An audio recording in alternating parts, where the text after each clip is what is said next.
So you've already met Dr. Rick Charlesworth and Vern Gambetta and have attended their session. So I'd like to, ladies first, so introduce the other three panel members that we got on stage today. First is Mrs. May Schooling.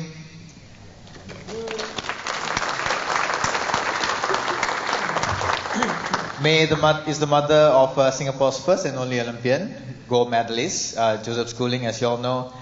She recently starred in the Milo advertisement that we see on TV all the time. So since young, Joseph was exposed to a number of sports actually. For those of you who do not know, he was involved in swimming, obviously, tennis, golf and cycling, to name a few. May and her husband, Colin, made sure that they provide the best support for Joseph, and Joseph made his intention to be an Olympic gold medalist one day when he was very, very young. Joseph continued to excel in the pool, and May played a big part in making sure that he managed both school and sports well. At the age of 13, Joseph decided to move to USA, and May and Colin took turns to be with him and taking care of him in US, staying there for 3 months each time actually. May is a certified chartered accountant and previously worked with Deloitte. She is currently a finance director at Maxim Singapore Private Limited, and also served as executive committee member with the Singapore Swimming Association. For their achievements, the Schooling family was awarded in 2016 Singaporean of the Year. Put our hands together for May Schooling.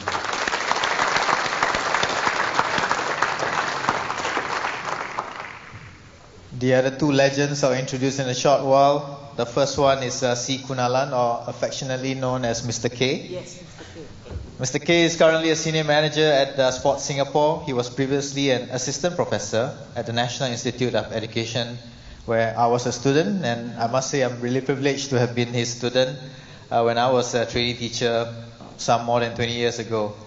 Mr. K is the two-time Olympian and widely regarded as Singapore's greatest ever athlete, and he was named Sportsman of the Year twice in 1968 and 1969.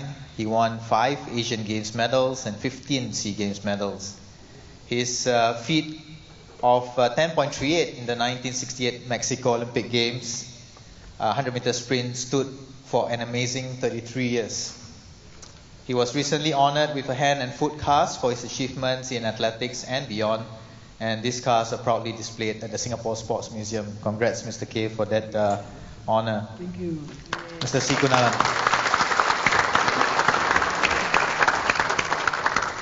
And the other legend is Ang Peng Siong. Peng Siong is a former national swimmer, represented Singapore in SEA Games, Asian Games, winning 20 gold medals from just the 8 SEA Games alone. In 1982 at the US Swimming Championship, Peng Siong won the 50 meters freestyle in 22.69 seconds, becoming the world's fastest swimmer over 50 meters. His time stood as a Singapore national record for, interestingly, the same number of years, 33 years. Until Joseph Schooling broke that record in the 2015 SEA Games. In the same year, 1982 Asian Games in New Delhi, he won the gold in 100-meter freestyle. He swam for Singapore in the 1984 LA Olympic Games, where he won the B finals in the 100-meter freestyle. Since retiring from competitive swimming, Peng Siong has devoted himself to coaching and founded and runs the APS Swimming School. Many of Peng Siong's swimmers have gone on to do very well in swimming, obviously, including most notably swimmer Yip Ping Siu. Ladies and gentlemen, Ang Peng Siong.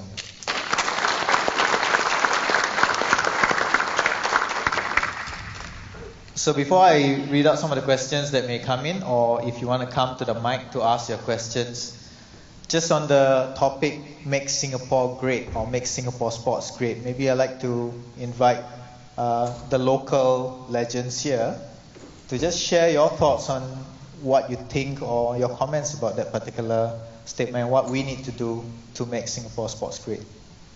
I see Mr. K is eager to take the mic and pass to Peng Siong. That's a relay pass, baton pass. Yeah. So I'll just say what I have to say first, and then I'll pass the baton back to him. I think in Singapore generally, we are from the old school. I think our ingredient for success was really the hunger and the passion for the sport. And I think that still remains truly across the board if you want success. And athletes need to embrace and empower that. They need to be given that space to break frontiers. And I think when you have records set, it shouldn't stay too long. Records needs to be broken as quickly as possible. Then we know that we have success. Yeah, so that's my take. Passion and hunger for success. I think our sportsmen and women, they do have the hunger for success. But I think they are not doing everything correctly. And part of the blame will have to go to the coaches. But I'm glad coaches are coming to conferences like this and learn. Surely there must be something missing in their coaching that is not making sports great in Singapore. So something is missing. I think we will try and discuss what is missing today maybe for an hour. And then we'll see who can take the message and see whether they can make things better. Because I myself, I started very late when I was 21 years old. I'm not very big and strong. I am barely 5 feet 2, and yet I could compete against the Asians.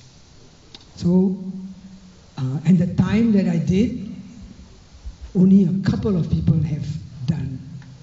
And I don't understand this at all. How can it be? And so let's see whether we can find some solutions to this. Well, I'm not great coaches like them, or athletes, okay? I can't even swim. It's fine.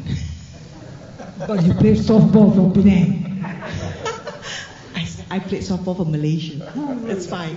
Okay, I totally agree with what Ping Siong said. You know, the athlete themselves has to have that hunger or the passion to go for his sport. Okay, if they don't, I think no matter how good a coach you are, how good a parent you are, it's not going to work. You cannot force a kid to do something he doesn't want. So the main thing is for the kids and parents to realize what the kid wants. I've always emphasized that. Okay, don't try and control what the kid wants. When you try and control that, it's actually what you want for the kid. It's different. Okay? If you want it for the kid, it doesn't work. But if the kid wants it, it will work. Because the kid will go towards it. Well, for Joseph was like he wanted everything. That's because I played like every game you can name it. Actually, he's actually a very good golfer. Okay? He has a handicap of 9, although he doesn't play. You know, he's a very good bowler. He's a good table tennis player, tennis. You know, so everything I played with him. And it was always competitive because he always wanted to beat mommy. That time mommy can easily win him because you're bigger, right?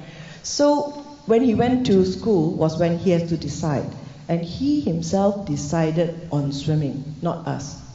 He decided he wanted to swim. So for me, it was easier in a way because Joseph always knew what he wanted and he sets his own targets. So if you leave a kid to try everything, they will choose the thing they love most. Don't just restrict them because you say, oh, must go swimming, or must do this, must do that. No, it doesn't work that way. Because the kid ultimately must like what he does. And when you like what you do, you will succeed. And of course, I think we were lucky enough, we met good coaches, and coaches are so important because they learn all the techniques from you, the way to play it from you. So if you teach them the wrong thing, they're not going to go far. So as a coach, you also must have that passion in whatever sport you're taking to learn how to be a coach. It's not easy to be a coach. It's like it's not easy to be a teacher. You can be the best athlete in the world, but you might not be able to teach or coach. And the important thing for a coach is how do you impart what you know to your athlete, and how your athlete can react with you to understand what is required of him. And as a coach, you should be able to recognize what the athlete needs to improve to the next level. And if you don't, you keep doing the same exercise day in, day out, your athlete is just going to stay there, and it doesn't go further. Okay, like at Joseph level now, it's like we're always challenged with, okay, now, at his level, you're talking of milliseconds. Your eye can't even see the milliseconds. So how do you prepare him? How do you keep him strong? How do you make sure he trains such that he has that advantage? And even if he is strong enough, there's no guarantees. It's whatever happens in that millisecond, whoever touches the wall first, whoever hits the wall first. So it is actually very tough. I mean, like Mr. K, for him to do that time at his time when there was hardly any sports science, sports what to help him, and no gym, no nothing other than your own, right? Like your own sort of gym sort of thing, and no strengthening, no everything. And he managed to do that, or Ping Siong, But maybe Ping Siong had a bit of the college training in the States, right? And the other important thing is to make sure your kid has, or whichever game or sports you take, you must also make sure they compete. I think Rick was the one who said that, if you can do the same thing every day, but when it comes to the game, you cannot practice that. That has to be practiced with competitions. And I've always said we should have more and more competition. It need not be like high-level competition, it may be kid competition, but it teaches the kid's brain to think. What should he do when the situation arises? That one cannot be trained other than experience, I would say. Okay? Actually, I can go on and on, but I don't think I should. There'll be another session, parents. Thanks. Rick, you've been to Singapore a couple of times, and obviously you've tasted success at the Olympic level, winning gold medal for your team. What are your thoughts on what we can do to make Singapore sports great? Yeah, well, I shouldn't presume coming from outside that I know the answer to all of these questions, but I think there's two things you have to do. And the first thing you have to do is you have to build a sporting community in which, and the important thing that May said is that her son was involved in a number of different sports. And I think you have to create a culture in which sport is important and valued and something that people are involved in, and it's accessible. And so you out of that will come lots of kids who are good at things, and they will find their own way. So it's important that the sporting community develops an ethos of sport, involvement in it, and indeed physical movement and education. It's good for your community, it's good for people's health. There's a whole bunch of benefits from that, and I think governments are increasingly starting to understand that. We in Australia are now the world record holders in obesity. We've gone past the United States. It's not something that we're very proud of.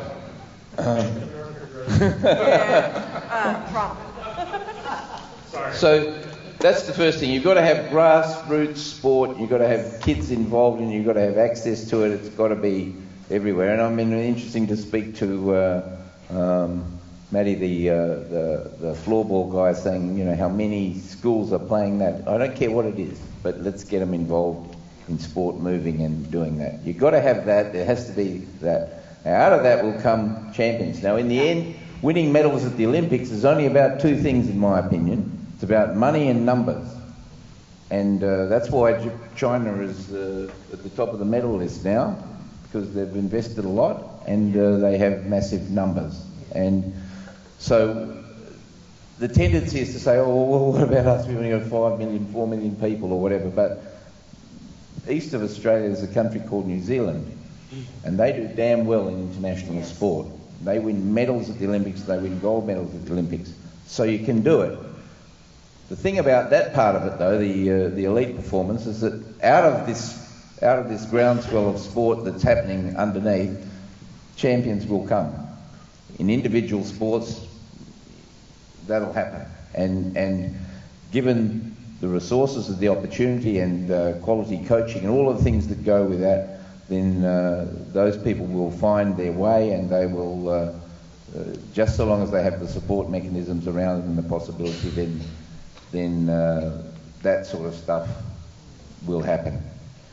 When it comes to the team sports, this is a bit more difficult, because it's harder. But I give the example, when I first started playing hockey in Australia, we were in the middle, you know, and we couldn't, but there were teams that we couldn't beat, and year after year after year we used to get beaten by them. But we were getting closer, we were learning, and we were capturing knowledge from them, and we were deciding we could do it, and we made progress.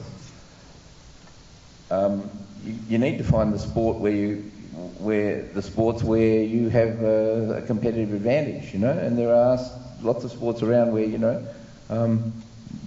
you can do that, and there are things, and again, speaking to the floorball guy, this is about skill and agility and guile and being smart, and so those are all things that you can do.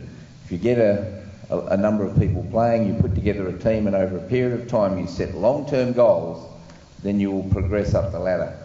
And it's an iterative process, bit by bit by bit. You have to be willing to stay the course. You can't expect a solution tomorrow or next week or even in 5 years, but it might be 10 years, but you can make progress. If, you know, I don't mean this is just a reality. I don't imagine that Singapore is going to dominate basketball. You know, because you need big, tall guys, and you're probably not going to have enough. But there are areas where you can, and that's what you have to do when you think about it at the elite level. Yeah, thanks for that. Vern, you too have been to Singapore a couple of times, and from your keynote this morning, we know that you've read books about Singapore, and you've spoken to 2 taxi drivers about Singapore. So, your thoughts on how we can make Singapore sports great? Yeah, I know it all now because I've read 2 books and talked to 2 taxi drivers. Yeah. No, I mean, I have a certain infatuation with your country, because particularly in contrast to some things that are going on in our country now. But I think it's very basic. First of all, decide what your definition of great is. You know, do you want to be great at the Asian Games level, or do you want to be great at the world level, or whatever? And then, like Rick said, you have to decide where you want to put your resources, because you can't be good at everything, okay, in a country this size. So that would be the second point. And I think be prepared if you choose to play with the big dogs at the world level. You know, Joseph certainly showed it's possible. You guys showed it's possible. But it's going to be uncomfortable. Okay, it's going to be uncomfortable. There's going to have to be decisions made that sometimes are going to be, it's not going to be all inclusive. You can't have recreational criteria for international excellence. Okay, and that's a tough one. Because I admire a lot of the things that I see, and I can only speak for the little bit that I've seen in swimming in that, and I compare. I was a very mediocre athlete, but I was fortunate in the early 70s to train with a lot of world-class athlete, world record holder actually, in a decathlon, but I hung out more with the Canadians. One of my best friends, who's now in New Zealand, said, you know, if you were in Canada, and all you'd have to do is improve 200 points, and you'd be on our national team. And if I'm in the U.S., I'm 45th or something like that. So it's recognizing that set a standard that people have to reach, you know, and apportion your energies, your resources, your time if you choose to go that route where you're going to be successful. That doesn't mean you can't have a second tier where you're going to be very competitive at the Asian Games level or the SEA Games level or something like that, you know. And last but not least, it's get numbers. Just like I didn't know Joseph had done all of that, but he has a teammate now at Texas that I knew, and this kid, up until 8th grade, probably could have been as good a baseball player as he is a swimmer, Austin Katz.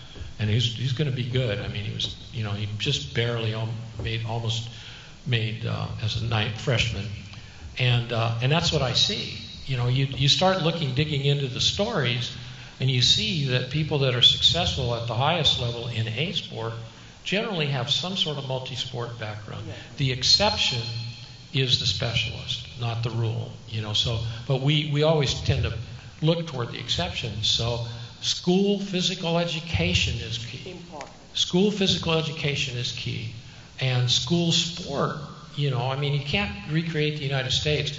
That's why we've come down in our standard, because school sport is being eroded, you know. And I think in this conference and listening, if you can build school sport up,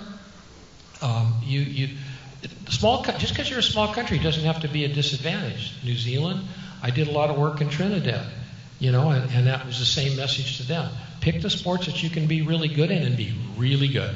So, namaste. So we've heard some consistent message there about getting kids to do different sports and not specialize. So that's something for us to think about. And your comments about what we can do in schools. Well, we've got this video recorded, so we'll send it to MOE somehow. One of the questions that's come up here, it's really addressed to all of you. And a lot of times we talk about the coach-athlete relationship, and we talk about how we need to be athlete-centered and so on. So the question here is, how important is the coach-parent relationship in shaping an athlete's success? I guess I'm the only parent here. Start, yeah. So I should start. Okay. Now, all these years that Joseph was in swimming, right, we found him good coaches, but we never interfered with what the coach wants to do with him. Okay? But in the background, not to say we just take a back seat, we are always talking to our coaches because when Joseph went overseas, for instance, he was very young. And when he was here, he was very young. So we just wanted to know, like, what do they expect him to be doing and everything, and where his path is going. Right up to now, Stefan is getting it from me. What is our next step? You know? So everything, I think, is important, because if you don't have the parent support, the athlete cannot go anywhere. But the parents, at the same time, should not interfere with what the coach is doing, but the overall picture of how your child is going to go to the next level. At least the parents must know. Because I know we have a lot of good support actually from Sports SG already, but there might be things that we have to cater for, and I think we have to be prepared for it. Like when Joseph first said that he wanted to go US, actually I have no idea how we're going to finance it. You know? So things like that, parents have to be involved, because parents have to support the athlete. Thank you for that.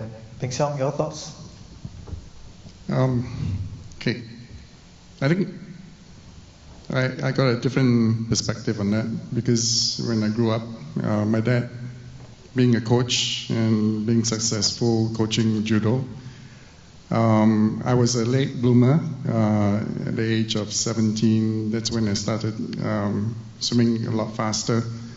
And somehow at competitions, my dad would watch, but he'll not give me any feedback. And I was just having fun, you know, and he never really interfered with any of my training programs. I would also take time to go to ACS short pool to do some training with Mr. Lam Wei Ling and Mr. Wee Mo Nam then. And still go back to Farrer Park and do my recovery swim, and then occasionally work with my dad in the mornings, early morning sessions when he's off to work. Other than that, there was hardly any communication. Probably, I think that kind of gave me the independence to make decisions that I needed for myself. And the opportunity came where I went to Hawaii to compete in the international meet that was a replacement for the Moscow Olympics, where the US boycotted. And I was the only finalist in the 50 meters freestyle. And that caught the eyes of the US coaches. And I was offered the scholarship, and my dad said, hey, great opportunity, just go for it. And knowing that we don't have the resources, my dad still said, go for it. And the resources was actually something that he did, asking friends to help out.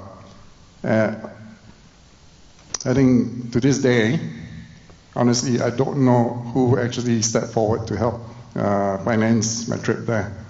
So, and the 4 years in the States, you're pretty much on your own. And knowing that university times, it's a party time. You know, I got roommates with a keg of beer in their room, even for breakfast. And I have roommates who are smoking weed. So being Asian and being brought up in a family that is dedicated and disciplined, I kept to my own. But obviously I had to go through the initiation, which was traumatic. But that is something I'll probably share later on when I'm much older. But I think here again is there are different pathways to success. And I think it is important that, going back to what Vern mentioned, you need an ecosystem to support people with aspiration that wants to excel in sports. And I think if the culture is established and our leaders are committed to inspire the athletes who are pursuing this pathway, then I think we have a good chance. So a good ecosystem is needed. If you don't know, in that competition that you mentioned, you were the only, correct me if I'm wrong, only non-American to make it to the finals, yeah? 7 American and 1 Singaporean, and that got you the opportunity to study in the US as well. And don't know if you picked up on Peng Xiong's dad, who I believe in 1964 represented Singapore in judo at the Olympic Games, Tokyo. So did that make a difference in terms of how you were brought up as an athlete and subsequently how that shaped you as a coach? Well, I think just by watching what he does and again how he works at Farrer Park, he's meticulous, he's very dedicated to his work, and he'll work from 7 to 5, and after that actually he'll go to the White House. That time was along Rochor Canal Road, and they had the judo club right at the top, the roof. Everybody did their warm-up, climbing up 7 floors of stairs. And occasionally he'll get the family to go down, do a bit of judo, practice, and you can watch how he's so passionate about the sport. And I think he actually, during his time, they had the most medal winning team in 1973 SEA Games in judo, 7 gold medals in Singapore. And I think through that observation, I think he displayed that quiet leadership. It is really action, less talk. I think that resonates, and that is something that I picked up and kind of follow his trait. Thanks, Peng Xiong. Mr. K? Peng Xiong, one question. Why didn't you do judo then? How come swimming? Only for self-defense. So he does know some moves, huh?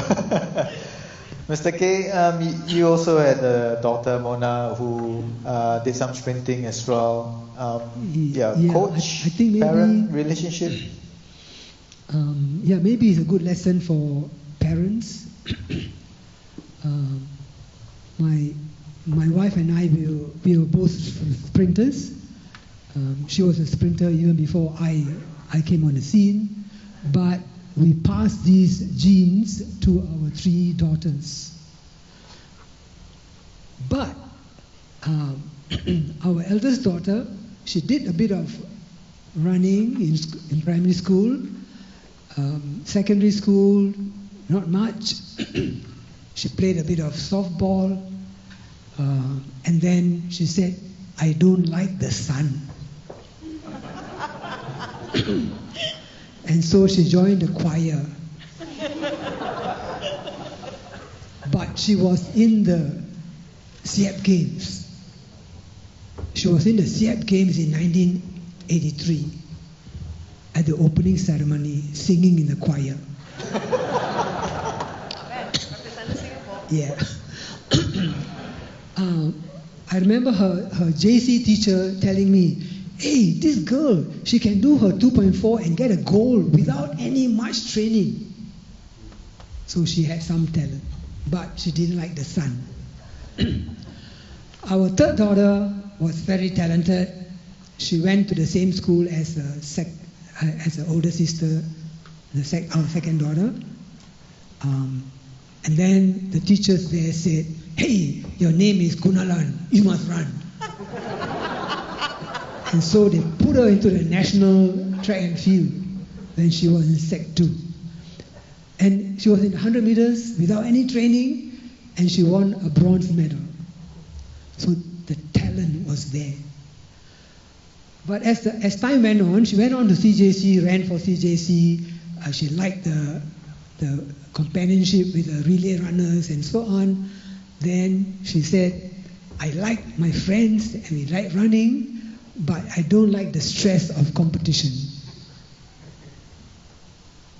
And so, talented, but if she doesn't like it, she's stressed out, then no point. So she stopped. Of course, she likes to keep fit and so on. Of course, our second daughter, Mona, she was very talented also, but she really loved movement, sports, everything. She would play football with the neighborhood kids downstairs. She did gymnastics. She won, when she was in primary school, she won medal at the gymnastics competition. She did a lot of sports. She liked it. And then, of course, she went on to represent Singapore at the track. There was one SEA Games,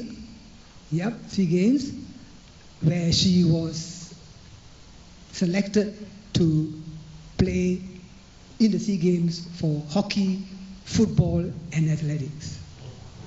Wow. So we thought, wow, he has a good opportunity to be the first woman to represent Singapore in 3 different sports. And so we said, okay, carry on. Of course, she was already a teacher by then. She was teaching and then going for football training, hockey training, and then track training, and then all the competitions. And one day, at one of the women's league games, football league games, not very skilled player from the opposing team came from behind her and cruciate ligaments were gone.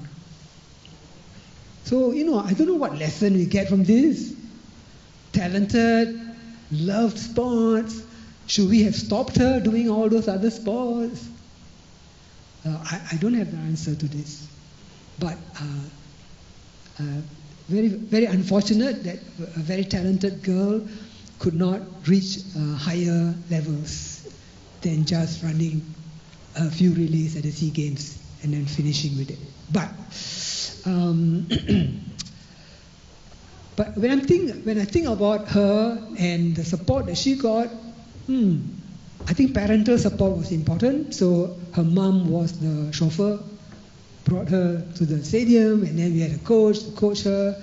And I was in and out of Singapore because I was on scholarships and courses trying to upgrade myself. But luckily we had a coach who was quite meticulous in planning. And when she was 14, she was the fastest woman in Singapore. When she was 14, she broke the national record. So talent is there. So I'm sure there are talents among all our kids. Yeah. So we need. I think everybody is saying that our system has to be good, the support system must be good, and I think everybody must voice out your views about this. Is there enough support for our athletes, the up and coming athletes?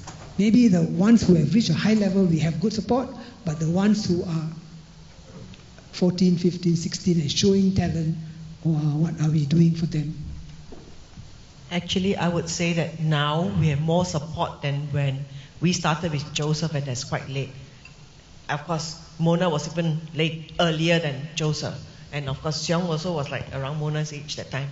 I mean, that time was like we kind of have to survive by ourselves. But now I think Sports SG has so many more programs, and even now they're upgrading all the coaches. So we will get there. But I think from the sharing, it looks like everybody has got to play their part in ensuring the success. Rick, your thoughts on this? Well, yeah, I mean, young people need an environment where they can grow and thrive. Some people are very unlucky. They grow up in an environment which isn't very good, but they're fortunate enough to have the genes that help them get through that. It is very important, and I know with my players, indeed some of the very best ones came from very difficult circumstances and were still able to be successful. Some of them had terrific support from their family and they were able to be successful. So there's not one size fits all. I mean, my kids all played hockey and I was the best hockey coach they ever had. And that's a difficult circumstance too, you know. As a parent, I think, what the expectation ought to be of the parents is that they are supportive. You need to interact with them as a coach. You need to know what's going on in the family, but there's a boundary, I think, which is about the technical lessons that are there, or the technical detail that is involved in coaching. And I was always willing to discuss this with the parents, but the parents cross the line, I think, if they want to interfere. And I think the important thing is that you have to understand is that's an appropriate barrier. The parents should never interfere with the coaches, with what they do with the athlete. But you need the parent support. I think Malik knows. We used to be in Toa Payoh by 5 a.m. right every day. You need the parents for that. Yeah, that certainly is important. The next question is really to Vern and Rick.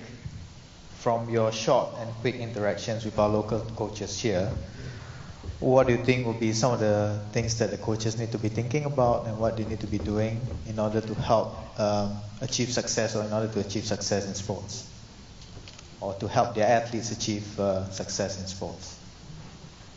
Is that for me? Vern and Rick. Yeah. I was still on the previous question, so. You can join the two together. Yeah. Can I answer the previous question? Yep. Athlete. Yeah, I mean, as coach, a parent. My daughter was an athlete. My son was the best athlete in the family, and he chose not to be and go into theater arts. And he's going to get his PhD from Princeton. I can't knock that. And my daughter's done very well. But I think that the biggest thing, and I said this to a couple of coaches today, and even going back, when I started coaching, parents were interested but not involved 50 years ago. Now it's a whole different ballgame, okay? But I think that I'll say this here, from what I've heard and seen, what I've seen in the States, we had this discussion last year in England with athletics. I think we need to do a better job educating the parents. I think I told Rick earlier, one of the soccer clubs that I was told about recently in the States, football, they have 2 mandatory parent meetings during the year, not at the start. And if the parents aren't there, Johnny or Susie doesn't play. Okay? And those parent meetings are pure information. to educate the parents as to what is going on in that club, in their sports, with their children at that time. And I think, that can't be that hard. And I know the anguish that some of the swim coaches I work with go through in the States. I walked into the office in Sarasota with the Sharks.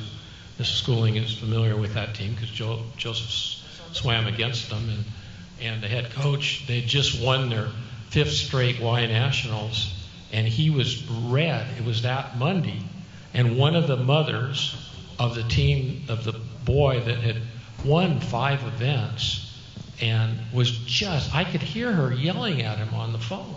He would have broken the national record if you would have done this and this and this. And I'm going like, Brent, you should have just hung. He couldn't hang up on her, but I would have hung up on her, and I would have probably. But anyway, it's that. So I think that's important.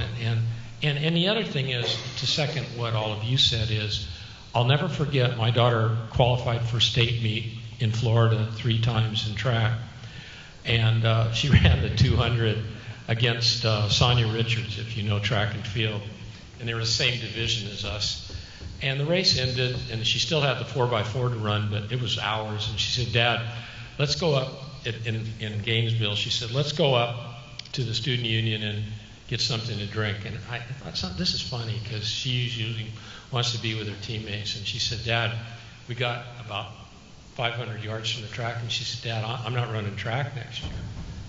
And she said, "I'm just going to play football. I'm just going to play soccer." She said, "I know you love track, and I know how much you enjoy coaching track and coaching me and the kids." But, I was almost in tears, because I'm going like, what am I going to say? No, you're going to run track. It was articulated perfect, and she made the choice, and her focus was on that. And then so she got a scholarship to go to college to play football, soccer. But it didn't turn out, and guess what she ended up doing? Going back and running track, So it was kind of funny, But the kids, like you said, and I think all of you said that, the kids, and this is where we have to educate the parents. The kids have to make the choice. And she said to me at her wedding, she just got married a month ago, and we were talking the day before, and she said, "Dad, I went back to track in college because Victor Lopez was her coach, and we'd known each other in that." And she said, basically because I really didn't like my coach in soccer and I didn't like my teammates, but I love soccer, and I know you love athletics. And I said, "But I'd love to watch you play soccer." So anyway, I don't know. See, coaches are important. So all of you, coaches are very important in an athlete's life. Yeah, most definitely. Mr. K, you have something to share about the athletes? No, I want to shift away from kids and parents and that age to the next level of athletes. We have so many athletes, sportsmen, sportswomen. We have had sports school for more than 10 years. So how many of these sports school kids are progressing to international level? If I take track and field, every year 20, 25 will graduate. 10 years, 250. And maybe less than 5 are in the national team. So what a waste. So I think we all have to start thinking about this. What is causing this attrition? What's the point of us sitting here and talking about kids and when we can't solve that problem? Peng Song, your thoughts on the dropout rates from what Mr. K is alluding to? We're talking about pathway, and something that every sport will probably be having to deal with. For the guys, national service, and probably for the girls, they're conscious about their physique and don't want to look like a man. But again, if you look at Jocelyn, she's turned out to be a wonderful mom, still maintain a good physique. But I think the fundamental thing about sports is, why do we do sports? I think we have to ask ourselves. And I think it's a lifestyle choice. I think if you really look at it, at the end, the medals, the trophies, the awards, all that, you put on the shelves, and then you go on with your life. And if you have the set of skills that you picked up through sports, like through sportsmanship, values, learning how to manage your time, learning how to eat right and staying healthy, I think that is your long-term investment. And I think many of us as coaches, we forget that. And we always focus on the end results. So I would say that in the long run, we need to see the pathway for the athletes. And I think our athletes retire prematurely if you compare to the world stage. Track and field, you get athletes who are in their 30s, some in their 40s. I think shooting, you probably can go up to maybe at the age of 50 if your eyesight is still good, So it is a life choice. And I think again here is, how do we identify the pathway and to make it as visible as possible for the athletes to take on the pathway, and for coaches to be able to advocate that to the athletes. I think the challenge now is coaches find it difficult to share that, because it is a challenge. Well, talking about pathways, Rick, Van, any thoughts on what would be something successful or something that we can learn from the US and Australia? Well, I think what we could learn, and I'll let Rick speak for Australia, but I fairly familiar with the system and looked at that, have held that in high regard for a long time among foreign countries as a team, as a country that could punch above their weight in terms of size and that. But in the States, I think it's, you can say, Vern, you're living in the past, but as I said, as we've moved away from school-based sports. Now, swimming always was club-based, so that was different. Even though they eventually filtered into the college situation, but in high school, there was high school and swim clubs combined, like Carmel Swim Club, where I do that, and Sarasota Sharks and Bowles School and that. But I think that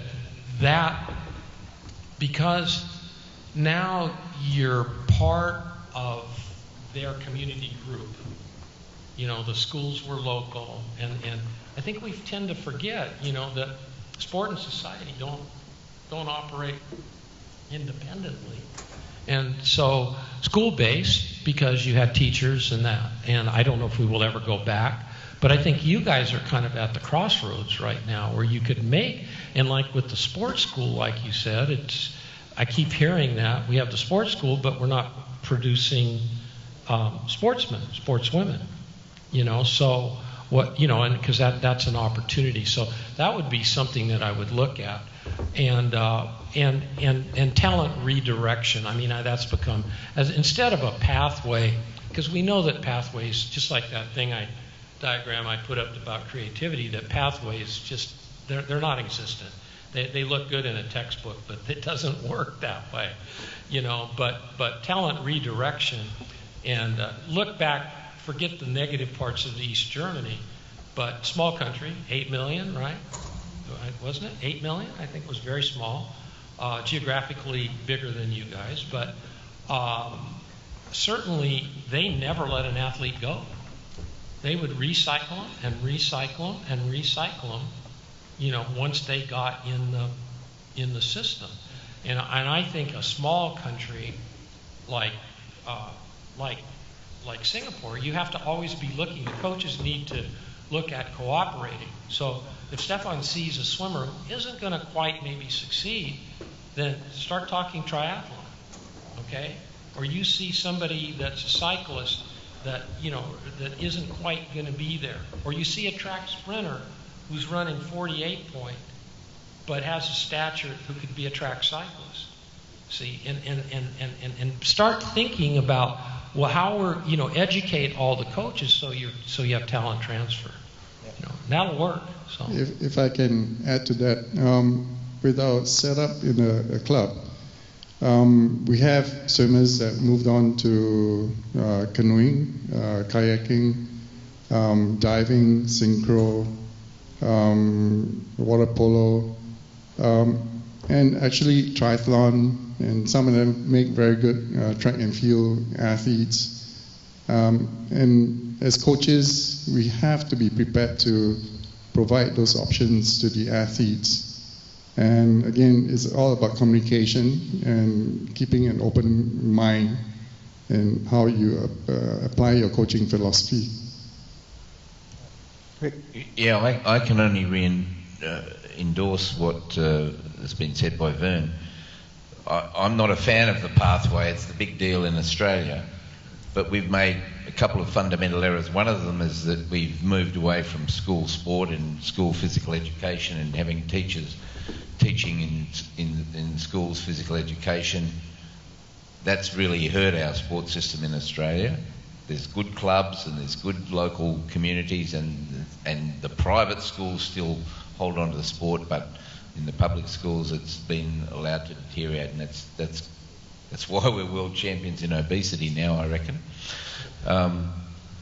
The pathway means people specialise too early, and they only do one activity, and that's where a lot of the overuse injuries and the damages occurs. And so you're better off breaking up the season and doing other things. A week ago in Perth we had the Hall of Champions dinner, and there were 3 new champions who were inducted into the Hall of Champions in Western Australia. It's an illustrious group. The first one was a girl called Belinda Sol, who was a swimmer, who was a yachtswoman who won a gold medal in yachting. But all of her early days were spent swimming and water polo, and she ended up an Olympic yachtsman. Then there was a guy who was a hockey gold medalist in the team, and he spent his early days playing football and cricket. And the last one was a Australian rules footballer who was a champion playing in Melbourne, and 5 times premiership player. He spent most of his youth playing cricket.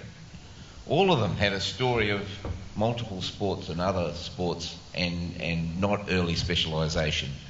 Now, I know Tiger Woods started playing golf when he was 5, and there's all those stories, and you know, but I bet he could have done other stuff, and that's the deal. Thanks, Rick, for that. I'm afraid we run out of time, so I'd like to just close by asking you to just share your thoughts or some final advice for the coaches who are here attending on what your thoughts are about coaching and coaching sports and, you know, achieving success. Peng Siong? I think being a coach, you are at a place where you can make a difference in someone's life, and again, keeping the open mind. I think some of you have read about UK Sham's story, and sadly he's the one that broke Mr. K's record. But again, you know, being a coach, you are always going to be a coach, regardless, and you are the one that's going to make a difference to people's life. Thank you, Peng Siong. Mr. K, words of wisdom for the coaches here? Get your sports science up to date. How does the body make ATP?